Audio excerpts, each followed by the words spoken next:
राधे राधे मित्रों, जय श्री कृष्ण। मैं पंडित राहुल दीक्षित आप सभी का अपने यूट्यूब चैनल पर स्वागत करता हूँ। आज आपको एक ऐसे रहस्यात्मक विषय के बारे में बताऊंगा, एक ऐसी चर्चा आप सबके समक्ष लेकर आया हूँ जिसे आपने शायद ही पहले कभी सुना होगा, बट ये नहीं सुना होगा कि किस ग्रह के कारण ऐसी स्थितियाँ उत्पन्न होती हैं। ऐसी कई घटनाएं समाज में होती हैं, हम पेपर पढ़ते हैं, न्यूज़ चैनल के माध्यम से, मोबाइल के माध्यम से हमारे संपर्क में हुए खबर हमारे पास आती है कि आज समाज में क्या क्या घटित हो रहा है।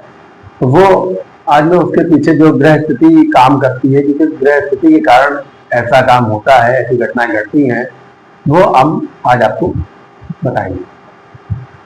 आज हमारा जो विषय है वह राहु को लेकर है। आप जानते ही हैं राहु किस तरह का ग्रह है। राहु को सबसे ज्यादा पाप प्रभाव वाला ग्रह ज्योतिष में माना गया है। सबसे ज्यादा भ्रमित करने वाला अगर कोई ग्रह है तो वह राहु है।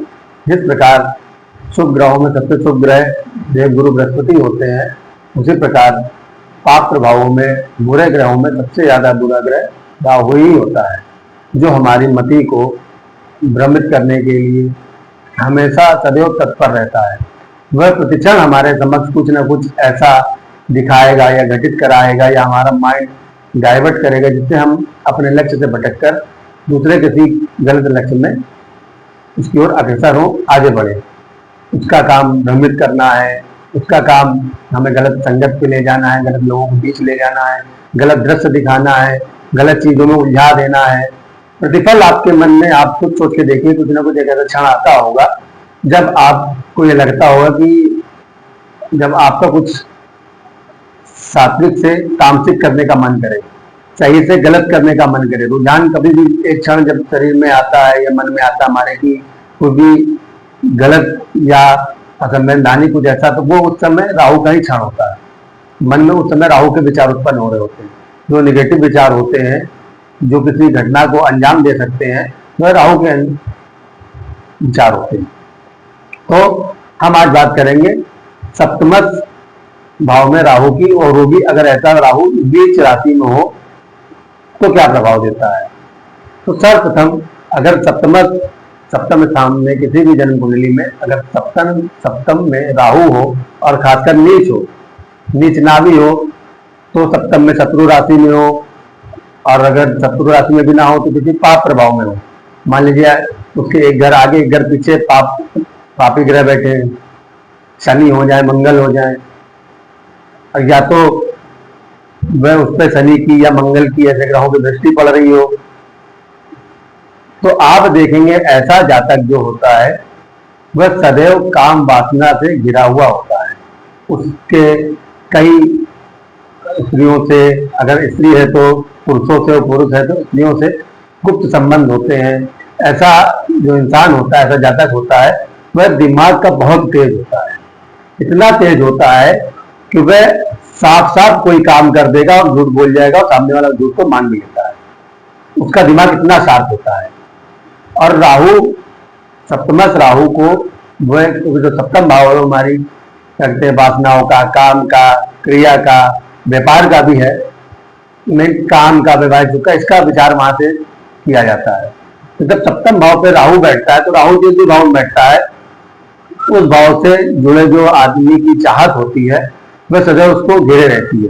अब सप्तम भाव काम वासना का है, तो जातक के मन में सदैव काम वासना के विचार घूमते रहते हैं। वो कितनी भी पूजा पाठ कर ले, सब कुछ कर ले, कहीं ना कहीं आप देखेंगे कि उसका मन दिन में 3, 4 से 5 से 6 बार इस विषयों में जाएगा ही जाएगा। उसको कोई अपोजिट लिंग उसका लिख जाएगा तो उसका मन उस पर चला जाएगा। पुरुष है तो किसी स्त्री को, स्त्री है तो किसी पुरुष को देखेगा तो उसकी ओर आकर्षित हो जाएगा, और मन में कल्पनाएं करने लगेगा कि इसके साथ का ये हो जाए, ऐसा हो जाए, वैसा हो जाए। मन में ही कल्पना करने लगता है और मन में ही वो सोचता रहता है। तो इतना वास्तवात्मक हो जाता है कि अगर वो पूजा पाठ से विरक्त है ऐसा इंसान, तो आप समझिए उसकी इतनी दुर्गति होती है कि जो आप देखते हैं कोई किसी समाज में आजकल रेप की घटनाएं हो रही, किसी का रेप कर दिया किसी को जबरदस्ती किसी का संबंध बना लिया, किसी का अहित कर दिया किसी भी मामले से अपने स्वार्थ के लिए, ये सब घटनाएं उसी से जुड़ी होती है। जो स्वार्थ की, जो वासना की पूर्ति जहां नहीं हो पाती है, तो राहु किसी भी हद तक जा सकता है। ये हमें उसमें देखना है। और अगर ऐसा राहु चंद्रमा या शुक्र के नक्षत्र में हो, तो आप पक्का समझिए कि वह इसी विचारों से ही घिरा रहेगा। दिन भर जहां भी जाएगा उसे यही विचार, काम वासना के विचार घेरे ही रहेंगे, उसके मन में चलते ही रहेंगे। चाहे मंदिर में हो, आप कई लोगों को ऐसे भी जानते होंगे जो मंदिर में भी जाते हैं तो उनके ऐसे ऐसे नकारात्मक विचार स्त्रियों के प्रति, या स्त्री हो तो पुरुषों के प्रति उत्पन्न होते रहते हैं। कई लोगों से मैं मिला हूं, उन्होंने ये बात मुझे बताई दी कि मैं मंदिर भी जाता हूं तो भी मेरे मन में अगर मैं किसी को देख लेता हूं तो ऐसे विचार आते हैं। तो ये इस स्थिति का कारण होता है, या राहु चंद्रमा या शुक्र के नक्षत्र में बैठा हो, या चंद्रमा और शुक्र पर इनकी दृष्टि हो राहु की, सप्तमस्थ राहु की, तो ऐसे ही विचार या तो चंद्रमा और राहु, या चंद्रमा और राहु और शुक्र इनके साथ हो, सप्तम भाव पे एक साथ बैठे युति बना के, यानी दृष्टि हो। तो अब कहां से दृष्टि हो सकती है? या तो चंद्रमा राहु एकादश भाव में बैठे हो, या तो चंद्रमा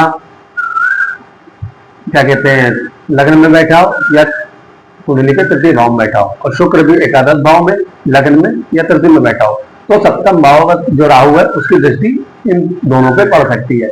या तो सप्तम भाव में ही शुक्र और चंद्रमा के साथ राहु की युति हो, तो ऐसा प्रभाव देखने में आता है कि ऐसा जातक, जब जो शुक्र का प्रभाव होता है, शुक्र क्या है? भोग का कारक है, भोग का कारक ग्रह है शुक्र, सुख का कारक ग्रह है शुक्र। तो उसके साथ अब राहु जिसके साथ बैठता है वैसा ही रूप धारण कर लेता है। तो जब शुक्र के साथ बैठता है तो शुक्र और सप्तम भाव में बैठता है, तो उस भाव का जो फल और उसके बाद शुक्र का जो फल है उसी को राहु धारण कर लेता है और वैसा ही प्रतिक्रिया करने लगता है। और चंद्रमा किसका कारक? चंद्रमा मन का कारक है। अगर सप्तमस्थ राहु जो है, अगर सप्तम भाव में चंद्रमा बैठ गया, या सप्तम जो राहु है सप्तम का, उसकी कहीं भी दृष्टि तीनों एकादश, लग्न और तृतीय में चंद्रमा पे पड़ रही हो, या चंद्रमा नक्षत्र में बैठा हो, तो मन में उसी भाव से संबंधित चीजें घूमती रहती। जो आपको उसी तरफ बार बार आप कितना भी हटाओ, वो आपको उसी ओर लेके जाएगा, प्रयास करेंगी। और आप देखेंगे कि रहस्यमय पूर्ण तरीके से राहु इस पे काम करता है। मतलब आप घर में भी रहेंगे और आपके बाहर इतने संबंध होंगे और किसी को पता भी नहीं चलेगा। इतना राहु तेज दिमाग का ग्रह है कि वह अपनी चीजें किसी को पता ही नहीं चलने देता है, और उतनी साफ तरीके से आपके सामने खड़े हो जाएगा और सामने झूठ बोल देगा, और आप मान भी जाएंगे उस झूठ को। राहु के झूठ को आप पकड़ नहीं सकते हैं। और गलती से इन पे अगर शनि की दृष्टि हो, या शनि राहु सप्तम में साथ में बैठ गया, या शनि की दृष्टि राहु पे हो, या राहु की दृष्टि शनि पे हो, तो ऐसा ही जातक आप देखोगे कि अपने घर के नौकरों के साथ, या समाज में किसी निम्न वर्ग के साथ, अपाहिजों के साथ, यहाँ तक कि जानवरों के साथ भी संबंध बनाने के लिए मजबूर हो जाता है।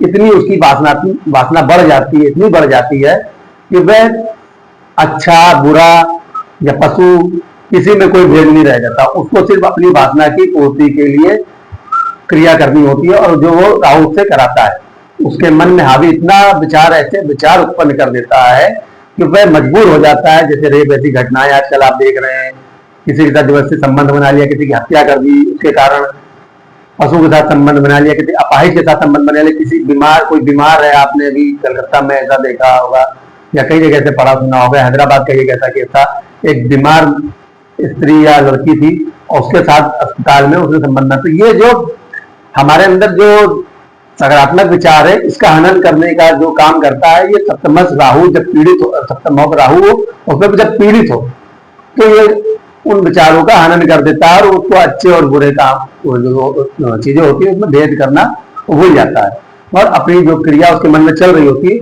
उसको वो कर देता है। तो ये राहु का एक ऐसा रहस्य है, आज मैंने आपको जो बताया है, जो आपने शायद सुना होगा, मगर किस ग्रह स्थिति के कारण ऐसा होता है ये आपने शायद नहीं सुना होगा। तो अगर आपके भी आसपास है, या आपकी भी जन्म कुंडली में, या आपके घर में किसी की जन्म कुंडली में, आप कभी किसी कुंडली देखो उसमें ऐसा योग दिखाई देता है, तो ऐसे इंसान को सर्वप्रथम एक 8 मुखी का रुद्राक्ष असली रुद्राक्ष धारण करना चाहिए। और नित्य शंकर जी पे काला तिल डालकर और थोड़ा सा दूध मिला के उसमें हल्की चीनी शिवलिंग पर अभिषेक करना चाहिए। डेली 1 लोटा जल अर्पित करना चाहिए भगवान शिव पे। किसी भी धार्मिक पुराण ग्रंथों का नित्य पाठ करना चाहिए और मेडिटेशन करना चाहिए, ध्यान लगाना चाहिए।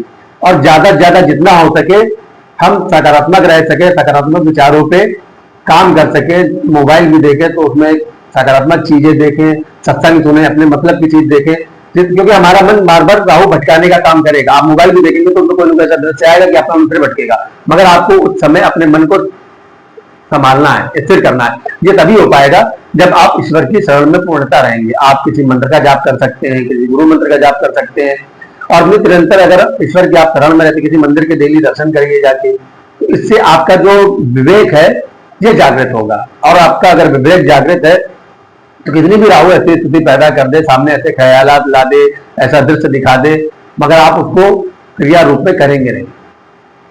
ये आध्यात्मिक बल है, यह भगवान के नाम में इतनी शक्ति है कि वो हमें गलत कार्य करने से रोकती है। मगर हाँ, ऐसा जातक इसका देखा गया है कि पूजा पाठ आध्यात्मिक कार्यों से सदैव दूर रहता है और पाप कर्मों में बहुत लिप्त रहता है। और खासकर अगर मास निद्रा भी करता हो तो आपने देखा होगा ऐसे कई जातक जेल तक की यात्रा करते हैं और आजीवन कारावास भोगते हैं। जो आप इंटरनेट मीडियाओं में देखते हैं कि बड़े बड़े जो ऐसे काम कांड कर देते हैं और उसके बाद उनको कितनी बड़ी बड़ी सजा होती है और अपयश अलग मिलता है। इसलिए कहीं ना कहीं हम सभी को इन सबसे बचाव के लिए ईश्वर की शरण में ही रहना चाहिए और क्या कहते हैं, नित्य निरंतर भगवान की कोई ना कोई ऐसे ग्रंथ जो है सदैव पढ़ते रहना चाहिए, जिससे कि हमारा जो विवेक है जागृत रहे, ताकि हम अच्छे और बुरे कामों में फर्क समझ सकें और उस घटना को करने से बचें। इसी के साथ मैं अपनी वाणी को विराम देता हूँ। आप सभी सुखी रहे, समृद्ध हैं। जय श्री कृष्ण, राधे।